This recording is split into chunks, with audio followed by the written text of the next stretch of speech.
The crystal glasses on the table sparkled so brightly they hurt my eyes. 20 of my husband Julian's friends sat around a long, polished wood table, their laughter sounding loud and empty. This was my 30th birthday party, held at the most expensive restaurant in the city. Julian had arranged everything. He even picked out my dress, a simple dark blue gown that he said made me look less plain. In this room, surrounded by women wearing dresses that cost more than my first car, I felt like a doll he had propped up in a chair. "Amelia, darling, you're so quiet," a woman named Clara said, her diamond earrings catching the light. "Are you not enjoying yourself?" Before I could answer, Julian placed his hand on my shoulder, his grip a little too tight. "She's just not used to this sort of thing," he said to the table, his smile not reaching his eyes. "You can take the girl out of the country, but you can't take the country out of the girl, right?" A few people chuckled politely. My cheeks felt warm, but I kept a small, polite smile on my face, just as he'd taught me. I knew he was in a bad mood. A big business deal he'd been bragging about for weeks had failed that afternoon, and when Julian was angry, he needed someone to blame. Tonight, that someone was me. For the past 2 hours, he had been making small, sharp comments. He made fun of how I held my fork. He laughed when I couldn't pronounce the name of the French wine. Each comment was a tiny paper cut, and he was an expert at making me bleed where no one else could see. But tonight felt different. I could see a strange fire in his eyes. He was drinking faster than usual, his movements growing sharp and jerky. I watched him from across the table, my heart not sinking with sadness, but beating with a slow, steady rhythm. I had been waiting for something like this. I just needed him to make one final, public mistake. And here it was, a terrible gift for my birthday. The main course was finished, and the waiters cleared the plates. Julian stood up, tapping his wine glass with a spoon. The empty chatter stopped. Everyone turned to look at him, their faces expecting a sweet, loving toast to his wife. He raised his glass. "I'd like to make a toast," he began, his voice slurring just a little. "To my wife Amelia, on her 30th birthday." He paused, and for a second I thought he might just say something kind. I was wrong. His face twisted into a sneer.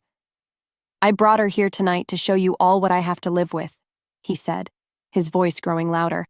"I wanted you to see this. This disgrace I call a wife. She has no style, no class, no understanding of our world. She is an embarrassment." A shocked silence fell over the table. My breath caught in my throat, but I forced myself to meet his hateful gaze. I would not look away. "Every day I have to pretend that she belongs by my side," he spat, his eyes filled with venom. "But she doesn't.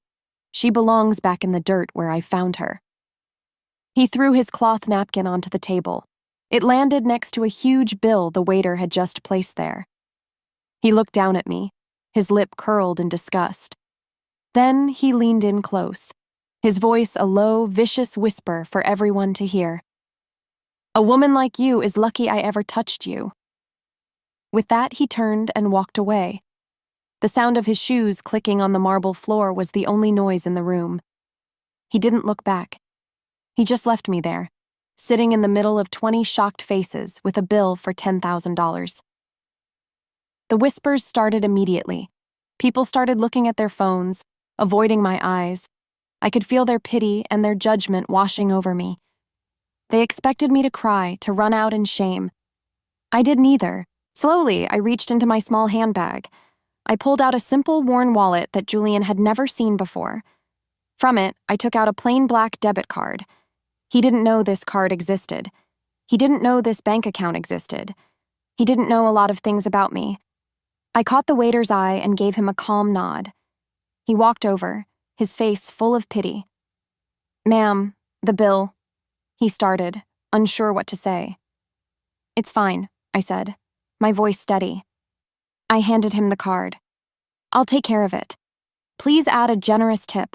The service was excellent." He took the card and walked away.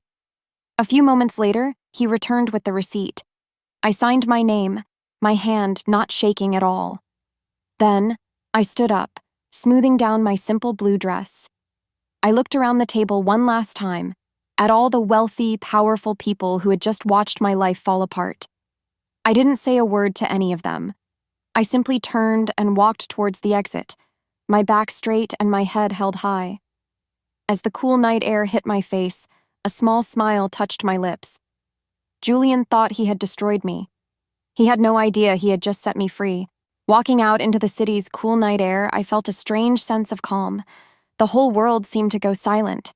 My mind didn't replay the humiliation of Julian's words. Instead, it drifted back 3 years, to a dusty roadside under a hot summer sun. That was where it all began. My car had a flat tire and I was struggling with the rusty bolts when a sleek black sports car pulled over. Julian stepped out, looking like a movie star who had taken a wrong turn. He didn't just help me change my tire, he charmed me. He said my name, Amelia, was beautiful and old-fashioned.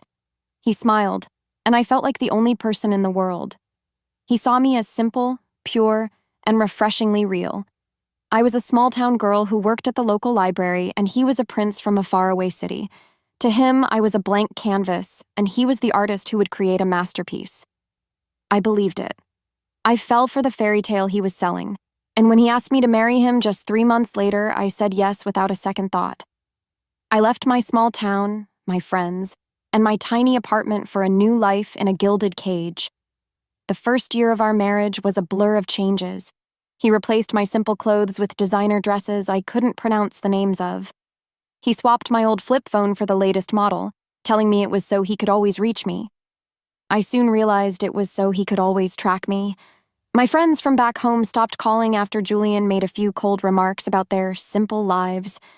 He was isolating me, brick by brick, until his world was the only one I knew. Money was his favorite tool of control. I never had a bank account of my own. He gave me a small cash allowance each week, like a child. "You don't need to worry your pretty little head about finances, my love," he would say, patting my head. "That's what I'm for." He wanted me to be completely dependent on him for everything, and for a while, I was. What Julian never knew was that his blank canvas wasn't so blank. Before I moved back home to care for my sick mother, I had earned a university degree. It wasn't in art or literature, subjects he might have found charmingly useless. It was in forensic accounting. I was good with numbers. I was excellent at finding things that people tried to hide. I learned early in our marriage that Julian hated ambition in women. He found it unattractive. So, I hid that part of myself away. I played the part of the simple, adoring wife because it was what he wanted. I became the doll in his dollhouse. The turning point came about a year ago. Julian had become arrogant and careless, believing I was too naive to understand his world. He would leave company reports and financial statements on his desk in our home office. One evening, as I was tidying up, my eyes scanned a page. I saw the name of a company I didn't recognize, with a payment of over $1 million for consulting fees. It seemed odd. Out of old habit, my brain started working. I knew his father's company didn't use outside consultants for that kind of work. That night, after he fell into a deep, wine-induced sleep, I crept into his office. I took a picture of the document with my phone. The next day, while he was at work, I started digging. It was a slow and careful process. I used the library computer's untraceable public Wi-Fi. I opened a secret bank account with the small amount of emergency money I had saved from my life before him. I found one lie, which led to another, and another. It was a complex web of fake companies, secret bank accounts, and stolen money. Julian wasn't just a cruel husband. He was a thief, siphoning millions from his own father's company. From that moment on, my life had a secret purpose. I wasn't just a prisoner in a gilded cage anymore. I was a quiet observer, gathering evidence. Every insult he threw at me, every time he made me feel small, I added it to the growing fire inside me. I was just waiting for the right moment to burn his world to the ground. His public explosion at my birthday dinner wasn't the end of my story. It was the beginning of his. The morning sun streamed through the window of a hotel room I had booked under a name Julian had never heard. It felt different from the morning light in our mansion. which always seemed cold and gray, no matter the weather. Here, it felt warm and hopeful. I woke up feeling not tired or sad, but calm and focused, like a soldier on the morning of a great battle. My phone lay face down on the bedside table. It had been vibrating nonstop since dawn. I finally picked it up and turned it over. The screen glowed with a notification. 1 missed calls. Julian. Beneath it was a long, desperate river of text messages. The first ones, from the early hours of the morning, were full of rage. Where are you? You can't hide from me. You will regret embarrassing me like that. Then, as the hours passed and he realized I wasn't coming back, the tone began to change. The anger soured into confusion, then curdled into fear. Amelia, this isn't funny anymore. Just come home. Please, pick up the phone. We can talk about this. I'm sorry, okay? I was drunk. I didn't mean it. Please, I'm sorry. I read the last message, feeling nothing at all. I switched the phone to silent and placed it back on the table. His apologies were as worthless as his promises. Are you ready? A calm voice asked from across the room. I looked up and smiled. Sitting in an armchair with a cup of coffee was Mr. Harrison, a kind-faced, gray-haired man who had been my secret for the past 6 months. He was an old friend of Julian's father and one of the most respected corporate lawyers in the city. He had seen the real me from the very beginning. The audio from the hidden recorder in your brooch is crystal clear, he said, giving me a reassuring nod. Every single word he said is captured. It's more than enough. I knew he would break eventually, I said, my voice steady. He needed an audience to feel powerful, and I knew his anger over that failed deal would make him careless. His public cruelty was the last piece I needed. Mr. Harrison gestured to a thick black binder sitting on the small table between us. It was heavy with printed documents, bank statements, and spreadsheets. It was the product of 1,000 hidden moments, late nights on a secret laptop, quiet trips to the public library, and careful, patient investigation. It was my life's work for the past year. Inside that binder was undeniable proof of everything. Proof that Julian had been systematically stealing money from his father's company for years. He created fake companies and paid them for services that were never performed. He used that stolen money to fund his flashy lifestyle, the cars, the watches, the parties for his fake friends. He thought he was clever, covering his tracks with complicated transactions. But he never imagined that the simple little wife he ignored at home was an expert at following exactly these kinds of trails. Everything is in motion, Mr. Harrison said, looking at his watch. The divorce papers citing extreme emotional cruelty were filed with the court 10 minutes ago.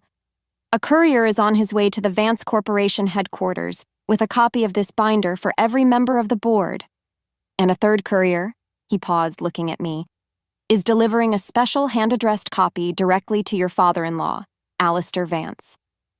A shiver, not of fear but of excitement, ran down my spine. Alistair. He was the one person Julian truly feared.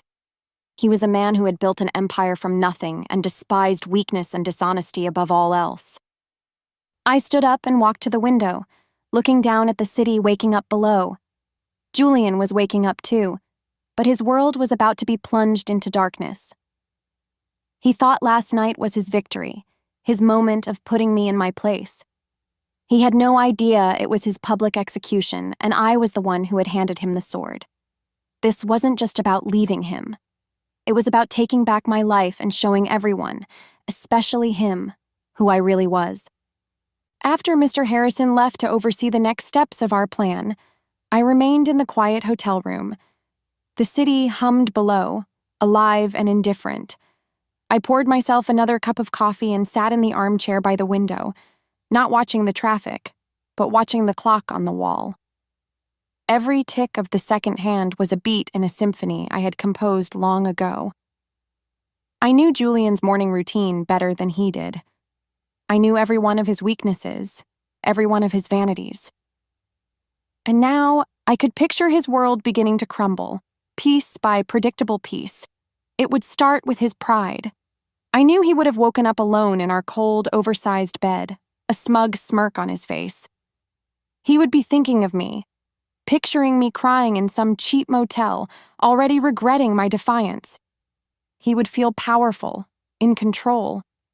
His first act of the day would be to reward himself for his supposed victory. He'd try to order a ridiculously expensive breakfast, something decadent to celebrate putting me in my place. I could see it so clearly.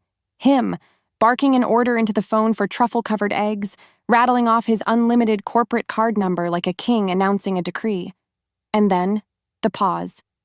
The polite, hesitant voice on the other end saying, "I'm sorry, sir. The card has been declined." I allowed myself a small, quiet smile. The rage would hit him first, a hot, blinding flash. He'd think it was a mistake, an insult.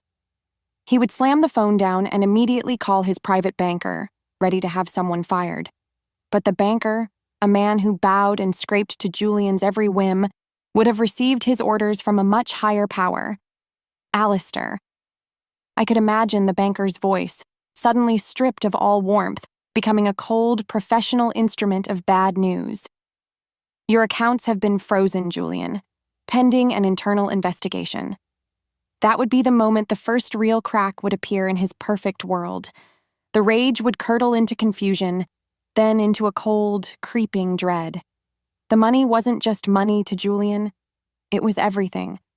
It was his power, his identity, his shield against the world. Without it, he was nothing. Panicked, he would turn to his other source of power, his friends. He'd start making calls, desperate to find an ally, to find someone who would confirm his reality. He'd call Clara first, then Thomas, expecting them to laugh with him about his crazy wife and this ridiculous bank error. But their phones would go straight to voicemail. One by one, the people he thought were his loyal court would abandon him. News of a falling star travels faster than light in that social circle. They were parasites, and they could smell a dying host. The silence from his friends would wound his ego more deeply than the frozen accounts. It would be a profound personal rejection that he wouldn't know how to process. He would be pacing the length of the mansion's marble foyer, a caged animal, the walls he thought were his fortress suddenly feeling like a prison. And then, right on schedule, the doorbell would ring. The courier Mr. Harrison had dispatched would be standing there, holding a crisp, official envelope. I could picture the scene perfectly. Julian, snatching the envelope, his hand shaking slightly as he tore it open, his eyes scanning the legal language, the words, "dissolution of marriage," and "petitioner, Amelia Vance," jumping out at him. That would be the final blow. The moment all the pieces would click into place. This wasn't a bank error. This wasn't a misunderstanding. This was a coordinated attack. And the person leading the charge wasn't some corporate rival or a faceless enemy. It was me, his quiet, simple, invisible wife. In that moment, standing alone in his silent, empty mansion, Julian would finally understand that he was not the hunter. He was the prey. The elevator ride to the top floor felt strangely peaceful. The quiet hum of the machinery was the only sound as Mr. Harrison and I ascended into the heart of the Vance empire. When the doors slid open, we stepped into the boardroom. It was exactly as I had imagined. A vast, intimidating space with glass walls that made you feel like you were floating above the city. At the far end of a long mahogany table sat Alistair Vance.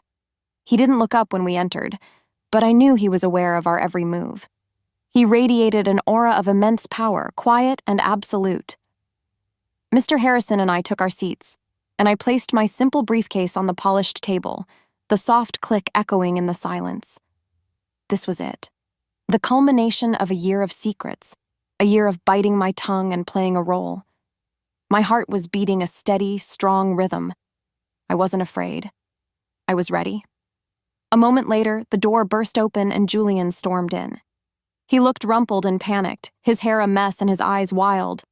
When he saw me sitting there next to Mr. Harrison, his face contorted with a mixture of shock and fury.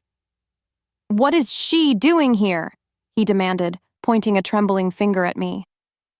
"Julian," Alistair said, his voice dangerously calm. He didn't raise it, but the single word silenced my husband instantly. Sit down.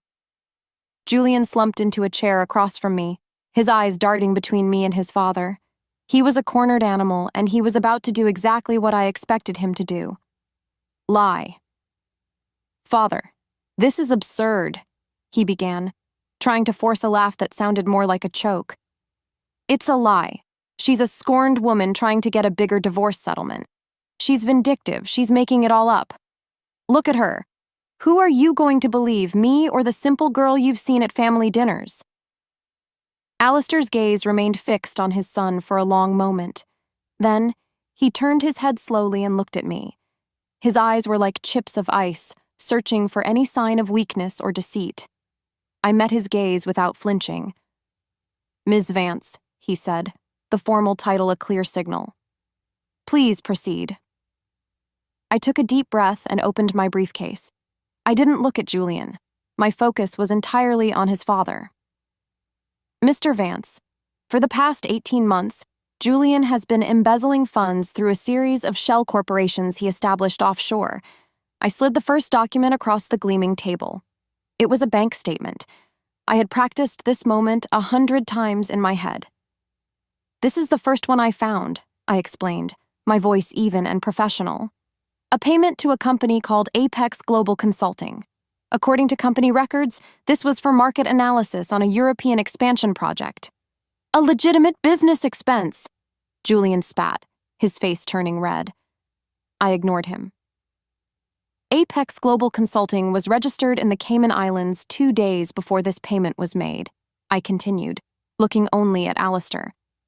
Its sole director is a man who doesn't exist.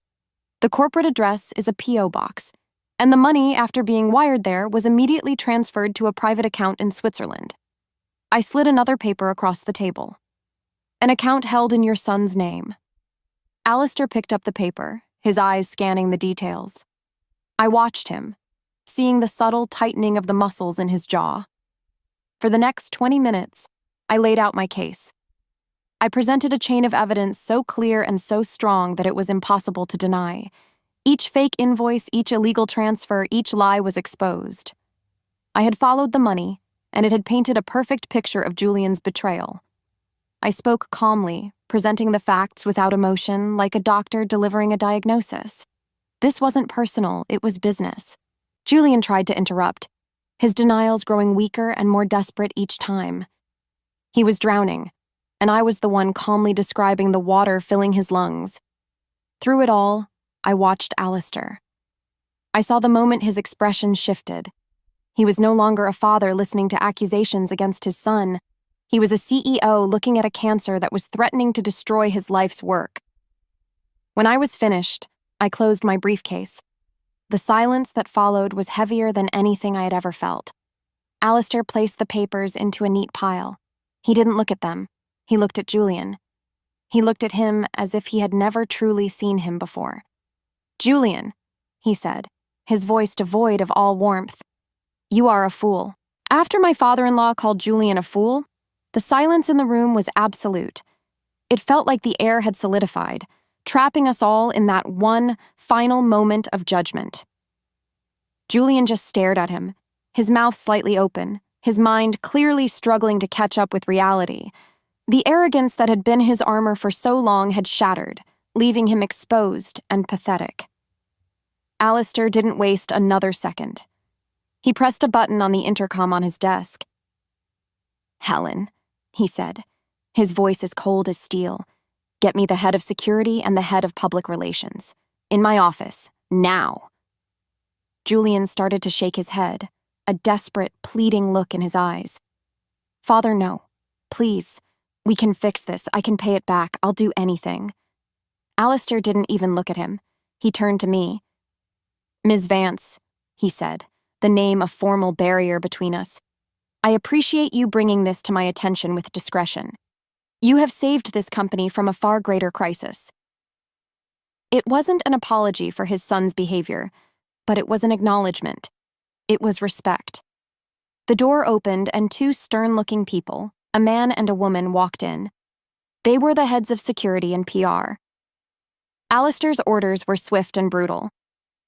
Julian Vance is no longer an employee of this company, effective immediately, he said, his voice leaving no room for argument. His access is to be revoked. Escort him from the premises. He is not to take anything with him.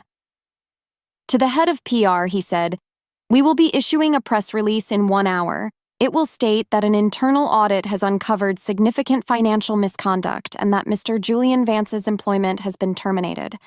We are cooperating fully with the authorities." Julian finally broke. He lunged forward, his hands on the table. "You can't do this to me. I'm your son. This is my name on the building."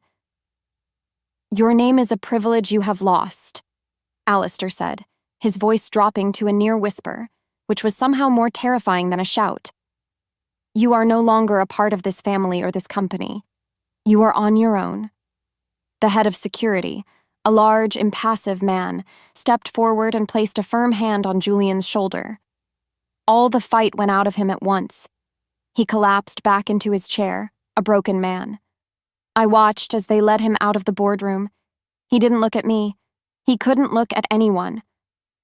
As he passed through the door, I heard the security chief speak into his radio. "Deactivate Julian Vance's keycard, all access levels." I stayed for a while longer, answering Alistair's follow-up questions with Mr. Harrison by my side. I was calm, professional. When I finally left that building an hour later, the news was already breaking online. Vance air fired in major corporate scandal. I didn't see Julian again, but I heard about his downfall in pieces over the next few weeks. Mr. Harrison kept me updated. The company-owned penthouse was cleared out. The luxury car was repossessed. His so-called friends, the ones who had laughed at his cruel jokes at my birthday dinner, were now the first to leak embarrassing stories about him to the tabloids. Without his father's money, his entire world vanished. He had no skills, no real friends, and no one to bail him out. I heard through a legal channel that his bank accounts contained less than $1,000. He was forced to move into a tiny, run-down apartment on the other side of town, the kind of place he used to mock. I never felt a surge of joy or a desire for revenge. Watching him fall wasn't a victory celebration. It was a quiet, necessary conclusion. He had built his entire identity on a foundation of money and power that was never truly his. When that was taken away, there was nothing left of him. Justice, I realized, wasn't a loud explosion. It was a quiet, heavy door clicking shut, locking a monster in a prison of his own making. And I was finally on the other side, free. 6 months. It felt like a lifetime ago that I had stood outside that restaurant, the cool night air feeling like the first breath of a new life. The chair I was sitting in now was made of soft black leather and was positioned at the head of the long mahogany table in the Vance Corporation boardroom. It was the same chair Alistair had sat in, the one that had once felt like a throne of intimidation. Today, it just felt like my chair.